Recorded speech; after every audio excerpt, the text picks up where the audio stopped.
একদম সহজভাবেই এই পাউন্ড কেকটা তৈরি করা যায়। দেখতে যতটা সুন্দর, খেতে নরম, তুলতুলে এবং মজাদার। এই রেসিপিটা কিভাবে তৈরি করা যায় সেটাই আপনাদের সাথে শেয়ার করব। আসসালামু আলাইকুম, সবাই কেমন আছেন? আশা করছি আলহামদুলিল্লাহ সবাই ভালো আছেন। প্রথমেই হচ্ছে একটি বলে আমি 4টা ডিম নিয়ে নেব। আর ডিমটা অবশ্যই ফ্রিজে থাকলে আধা ঘন্টা আগে ডিমটাকে নামিয়ে একদম নর্মাল করে নিতে হবে। তো 4টা ডিম নিয়েছি ভেঙে। এখানে চিনিটা দিয়ে দেবো। এখানে 1/3 কাপের মতো আমি চিনি নিয়েছি। আর এই 1/3 কাপ এই মেজারমেন্ট কাপ দিয়ে 4বার নিলেই কিন্তু হয়ে যাবে। ইলেকট্রিক বিটারের সাহায্যে এটাকে আমি বিট করে নিব। তো আমি হচ্ছে দুয়ে দিয়ে এটাকে ভালোভাবে বিট করে নিব। আর ততক্ষণ পর্যন্ত এটাকে বিটার দিয়ে বিট করতে হবে যতক্ষণ না চিনিটা ভালোভাবে গলে যাচ্ছে। অবশ্যই চিনিটা গলে যাওয়া পর্যন্ত ভালোভাবে বিট করে নিতে হবে। বিট করতে করতে আস্তে আস্তে দেখা যাবে যে ডিমের কালারটা হচ্ছে আস্তে আস্তে সাদা কালার হয়ে গিয়েছে, অর্থাৎ চিনিটা ভালোভাবে গলে গিয়েছে। অবশ্যই চিনিটাকে ভালোভাবে গলাতে হবে, তা না হলে পাউন্ড কেকটা ভালো হবে না। ডিমের কালারটা চেঞ্জ হয়ে গিয়েছে, দেখতে পাচ্ছেন। তো এই পর্যায়ে হচ্ছে আমি বিটারটাকে থামিয়ে নিব। এখন শুকনো উপকরণগুলোকে আমি ভালোভাবে চেলে নিব। 1/3 কাপের মতো এখানে চিনি ব্যবহার করেছি, অর্থাৎ চিনি যে মেজারমেন্ট কাপটা দিয়ে আমি মেপেছি সেই মেজারমেন্ট কাপ দিয়ে আমি এখানে ময়দাটা মেপে নিব। এখানে আমি 1/2 করে মেজারমেন্ট কাপ দিয়ে আমি 4বার ময়দা নিয়ে নিব। সাথে কর্নফ্লাওয়ার অ্যাড করেছি এখানে 2 টেবিল চামচ, আর বেকিং পাউডার দিয়ে দিয়েছি 2 চা চামচ। তো এই সমস্ত উপকরণগুলোকে ভালোভাবে চালনি দিয়ে চেলে নিতে হবে। সমস্ত উপকরণগুলোকে এখন হচ্ছে আপনারা স্প্যাচুলার সাহায্যে এভাবেও করে কিন্তু আপনারা মিক্স করতে পারেন, অথবা আপনারা হ্যান্ড ব্লেন্ডার দিয়েও মিক্স করতে পারেন। তো আমি হচ্ছে হ্যান্ড ব্লেন্ডার দিয়ে আমি হচ্ছে একটু মিক্স করে নিব।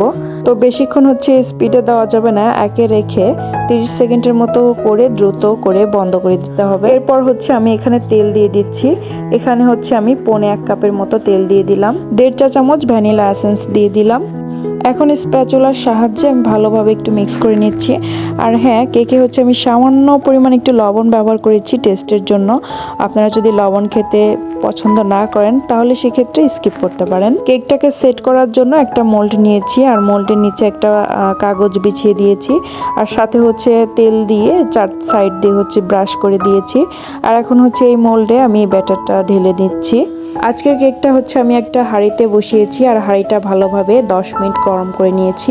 তো গরম করার পর হচ্ছে নিচে একটা স্ট্যান্ড দিয়েছি, দেখতে পাচ্ছেন। এই স্ট্যান্ডের উপর কেকটাকে বসিয়ে দিয়েছি। এখন আমি ঢাকনা লাগিয়ে দিয়ে অপেক্ষা করব 1 ঘন্টার জন্য। আর অবশ্যই চুলার আঁচটাকে মিডিয়াম টু লো এর মাঝামাঝি রাখতে হবে। তো ফিরে আসছি 1 ঘন্টা পর। টোটাল কেকটা হতে হচ্ছে আমার 1 ঘন্টা আরও 20 মিনিট সময় লেগেছে। এরই মধ্যে কেকটা আমার একদম পারফেক্ট হয়েছে। আর কেকটা হয়েছে কিনা একটা টুথপিকের সাহায্যে আপনারা পরীক্ষা করে নিতে পারেন।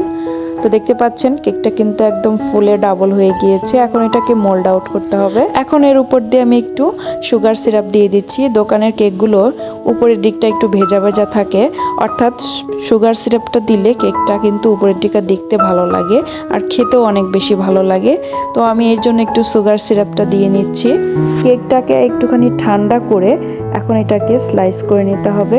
এখন কেকটাকে আমি স্লাইস করে কেটে নিব। দেখতে পাচ্ছেন কেকটা কতটা নরম, সফট এবং তুলতুলে, আর খেতেও ভীষণ মজা হয়েছে। আপনারা অবশ্যই বাসায় এভাবে ট্রাই করে দেখবেন, আপনাদের কাছে অনেক বেশি ভালো লাগবে। ভালো লাগলে অবশ্যই আমাদের চ্যানেলের সাথে থাকবেন, আর আমার ছোট্ট চ্যানেলটাকে সাবস্ক্রাইব করে রাখবেন। আজ এই পর্যন্তই। সবাই ভালো থাকবেন, সুস্থ থাকবেন। আল্লাহ হাফেজ।